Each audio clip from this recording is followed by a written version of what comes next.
शहर. Chain snatching चोरी करणाऱ्या चोरट्यांस कोथरूड पोलीस ठाणेकडून बेड्या. दिनांक 5 फेब्रुवारी 2023 रोजी गोल्ड इम्पेरियल बिल्डिंग, होलमार्ट कोथरूड येथील दुकानाचे शेजारी रोडवर ज्येष्ठ महिला एकटी उभी असल्याचा फायदा घेऊन ऍक्टिव्हा गाडीवरून जॅकेट, मास्क, टोपी परिधान करून आलेल्या अनोळखी चोरट्याने महिलेच्या गळ्यातील सोन्याचे मंगळसूत्र बळजबरीने हिसकावून पळून गेला होता. सदर घटनेबाबत जबरी चोरीचा कोथरूड पोलीस स्टेशन येथे चोरीचा गुन्हा नोंद करण्यात आला होता.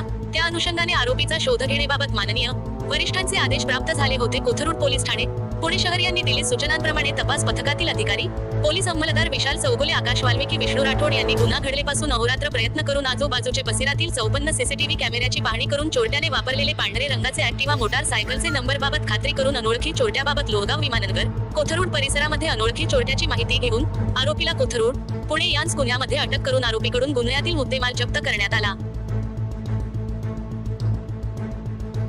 सदरची कामगिरी माननीय पोलीस आयुक्त श्री रितेश कुमार, माननीय सह पोलीस आयुक्त श्री संदीप कर्णिक, माननीय अप्पर पोलीस आयुक्त श्री राजेंद्र डाहळे, माननीय पोलीस उपायुक्त परिमंडळ 3 पुणे शहर श्री सुहेल शर्मा व माननीय सहाय्यक पोलीस आयुक्त कोथरूड विभाग पुणे शहर श्रीमती रुक्मिणी गलंडे यांचे मार्गदर्शनाखाली वरिष्ठ पोलीस निरीक्षक कोथरूड पोलीस ठाणे श्री हेमंत पाटील, पोलीस निरीक्षक गुन्हे बाळासाहेब बडे, कोथरूड पोलीस ठाणे सपोनी समीर चव्हाण, पोपनेरी बसवराज माळी तसेच तपास पथकातील पोलीस अंमलदार विशाल चौगुले, योगेश सोळ, विष्णू राठोड, आकाश वाल्मिकी, अजय शिर्के, संजय दहिवादे, शरद राऊत, मंगेश शेळके यांनी केलेली आहे. पुणे शहरातील बातम्या पाहण्यासाठी RB मराठी न्यूज सबस्क्राईब करायला विसरू नका.